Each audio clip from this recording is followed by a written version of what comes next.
So today we're going to start our quadratic function unit and take a look at functions and their algebra. And to begin, we're going to do a little bit of review. So you looked at quadratic functions quite a bit in Algebra 1. This is going to be maybe some refreshers, some reminders of things that you did. So our basic quadratic function, the leading coefficient is a, cannot be 0. If it was 0, we wouldn't have our x squared term, and that x squared term is what really makes a function quadratic.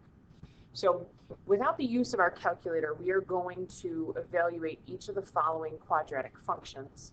And we just want to keep in mind our order of operations, meaning we have to evaluate our exponent first. So again, these are quadratic functions because they each have a squared term in them. And we're going to start with this a, and we're finding the g of 2. So thinking back to our functions, that means anywhere we see an x, we're going to plug in a 2 and solve. So orders of operations would tell us to square the 2 first. So 2 squared is 4. So now I have 2 times 4 minus 5. So 2 times 4 is 8. And 8 minus 5 is 3. So the g of 2 is 3. G of negative 1. So same idea. Anywhere I see an x, I make it a negative 1. Now we just have to be careful with it being negative. Square the negative 1. Negative 1 times negative 1 is positive 1. So now I have 2 times positive 1. So 2 times positive 1 is 2 minus 5. We get a value of negative 3. Okay, trying h of x. So notice where the negative is right now. Okay, this negative x squared is different from this negative x squared. They are not the same. Okay, so keep that in mind. Not the same. So when we plug in our negative 2, it's only where the x is. So I have the negative from the expression. Here's my x value. I plug in my negative 2, square that. To that, I'm going to add 4 times negative 2. Okay, so negative 2 times negative 2 is a positive 4, but I still have the negative on the outside. So I have a negative 4. And over here, I can multiply 4 times a negative 2 gives me a negative 8. So simplifying that down, negative 4 minus 8, we're going to get an answer of negative 12. Try it again with 3. So h of 3. So again, I have a negative.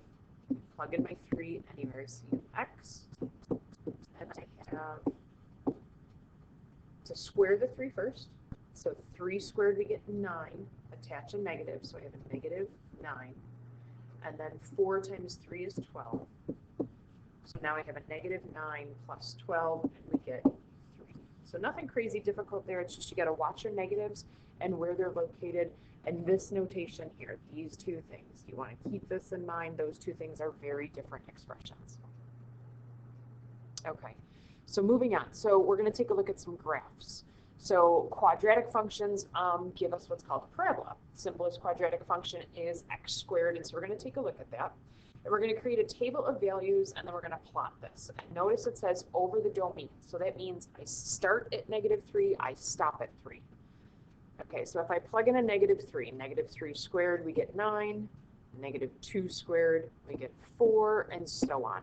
Negative 1 squared is 1, 0, 1, 4, and 9. So that's just squaring those numbers. Okay, and now we're going to sketch this.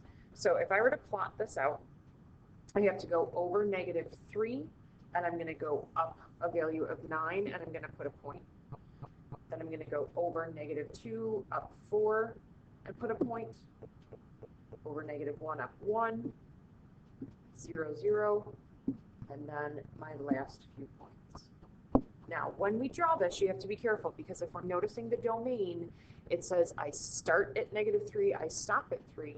So when you are connecting your dots here and you're drawing your parabola, you will not have arrows. You just have closed circles. That's it. No arrows because it doesn't say it's continuing. Okay? The coordinates of the turning point. So the turning point is where I can see the graph going from a decrease to an increase. So when you're looking at a turning point, it's going to change either from decrease, in this case, to increase, or it could be opposite. It could be going from increase to decrease, depending on which direction your parabola is opening. So your turning point in this case is right at that location, 0, 0. I can also see it on the chart If I look at the chart, I can see that's going to be like where I have a mirror image of values. So my turning point is going to be situated right in between. All right, it changes. And now your axis of symmetry. So the axis of symmetry will always go through that turning point. So if my turning point is down here at 0, 0, my axis of symmetry should be able to go through that turning point. And it's always going to be whatever your x coordinate is. So this is your equation, x equals 0. And now the last thing we want to look at, this is a little bit of review from our first function, unit, is what interval is this function increasing? So review on this. This is where I would say read the y, report the x. So I want to see the y values that are increasing. So my graph has to be pointing up, but I'm going to tell you the x values that this is happening on. So for me, for a function increasing, I would tell you it starts at 0. And because, again, our domain is stopped at 3, I would tell you it stops increasing at 3. Now, sometimes you'll see this. We could do a bracketed notation. We could also do this as an interval notation. And I will tell you, depending on textbook company, depending on maker of information, they will sometimes include the 0 or the turning point, and sometimes they won't. So you could also have it like this, or you could have it like this. Again, that's just saying it's not including the turning point. I will typically do this notation, but I would accept either. Okay. So quadratic functions that have unlimited domains, so not like our last example. Last example was stopped from -3 to 3. But an unlimited domain, which would be the set of all real numbers, also have turning points and an axis of symmetry. And we have to be able to do this and find this. And we can do this using our calculator. So we are going to look at this function, and I've already plotted it in our calculator. So here's our function. And the reason they're saying you have to be able to use your calculator is, notice just on our basic screen, this is actually not showing me my turning point. I know it's going to be there. I know it'll have an axis of symmetry, but it's not coming up on the graph. But we're going to take a look at our table. And if I look at our table, like we had said, we want to be able to see where those numbers all of a sudden kind of turn around and have that mirror image idea. And if I look, it's already coming up on my table immediately. I can see it looks like it's 3. When x is 3, y is 14. That looks like it's our turning point, because now I can see that mirror image idea at 2 and at 4. They both have a y value of 13. At 1 and 5, they both have a y value of 10.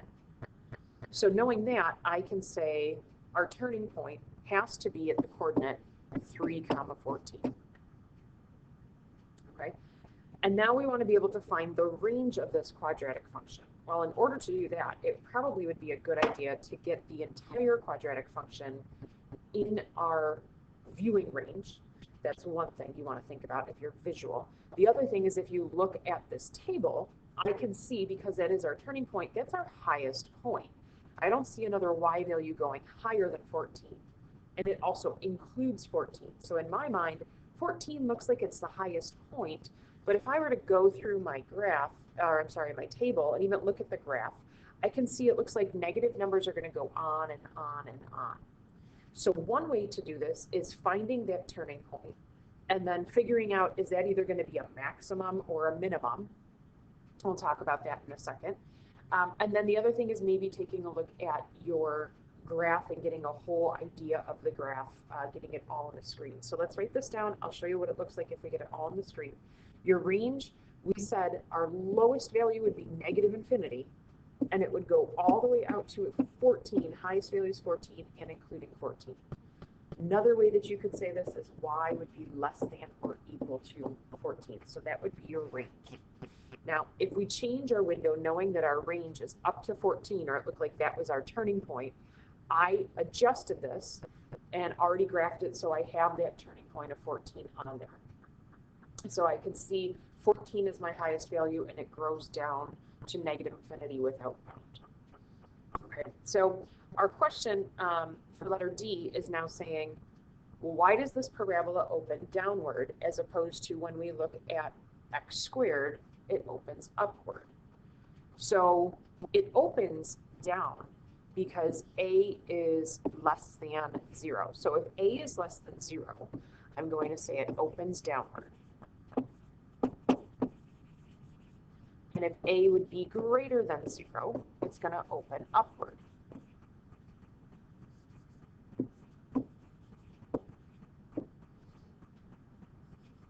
And if we look at this, our A value, just so that we understand, the A value is the term in front of the x squared. So for this one, A is positive. That's why that one's going to be opening upward. If I take a look at this, A is negative. So in this case, since A is -1, it has to open down. Now, we need to graph this function. I kind of skipped that part on part C. So we need to graph this function.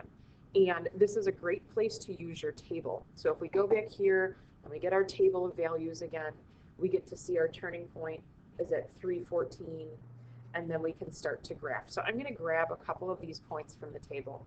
And I'm going to get our turning point first. I'm going to go over 3, and I'm going to go up 14. So there's over 3, up 14. And then we had over 2, up 13, but we also had over 4, up 13. Notice it kind of makes that mirror image. And then we had over 1, and it was up 10.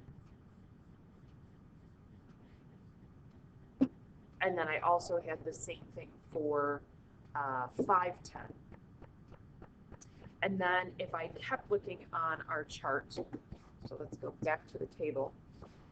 If I go down past 5, I have over 6, up 5. I have over 7, up -2. So let's grab those. So if I go over 6, I'm going to go up 5, and over 7, down -2. So now the other thing we can say is, like we had talked about a mirror image, if I didn't grab it on my table from the calculator, I could see that I should have a mirror image point there. And the same thing, I'm going over, looks like it's over. Okay, so same idea, I could go over 1 more, and then I could go down 2. Okay. Now, when we graphed this the last time, we had to stop at these 2 points. Remember we said here our domain is endless. So now here's where you get zeros. Try and do your best. Connect your dots the best that you can, and make sure that we have our arrows. Okay, so now it's saying between what 2 consecutive integers does the larger solution to the equation lie? Okay, so your solution, another way to say this is your x-intercepts. Or we could say your zeros. And the reason we can say that is, keep in mind it's set equal to 0. So the larger of the 2 would be somewhere over here. And if it's saying between what 2 consecutive integers, well, if I count it, 1, 2, 3, 4, 5, it looks like between 6 and 7 is where our solution's going to fall.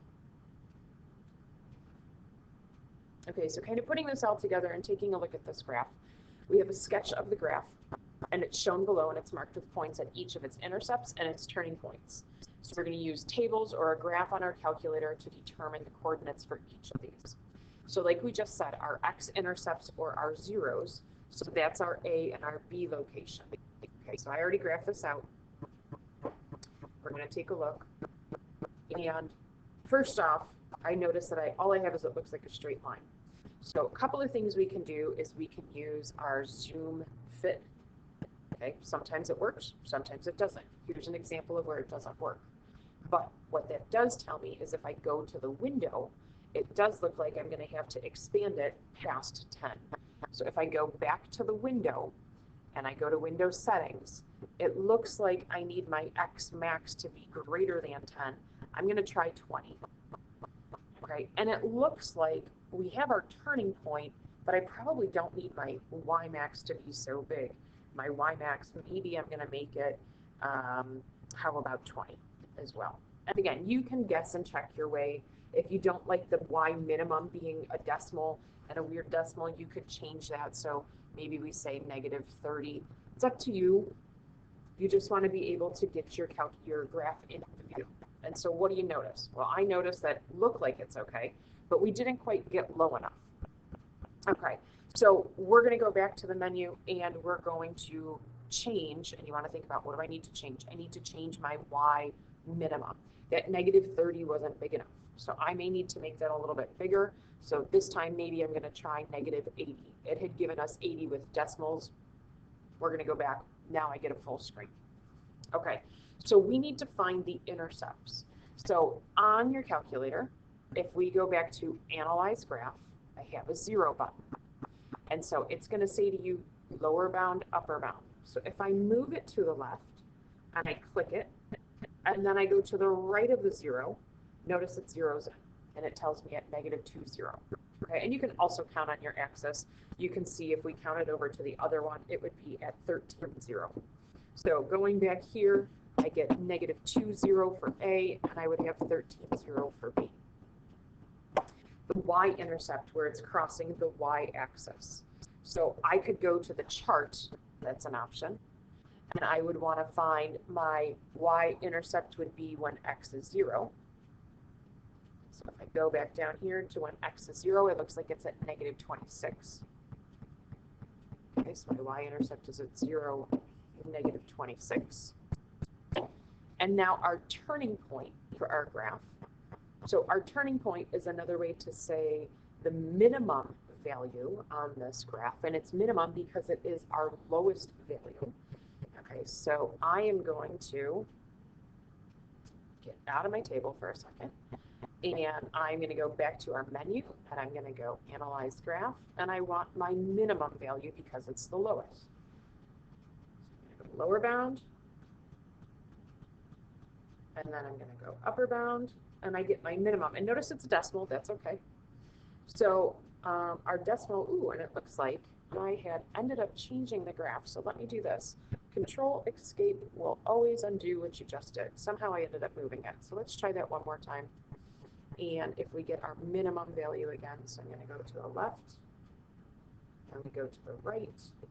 And again, I still have a minimum value, that's okay. 5.5, comma, negative 56.3.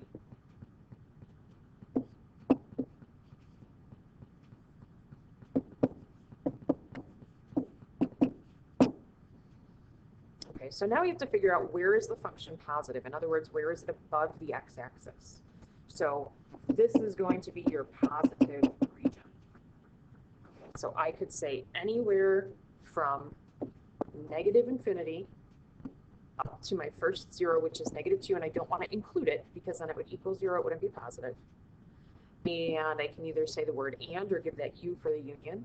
I could say, again, now starting at the 0 from B, which is 13, but I don't want to include it because then it's 0, it's not positive, out to positive infinity.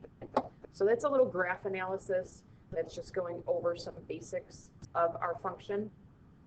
And I hope this helped. We'll go through some more in class. Have a great day.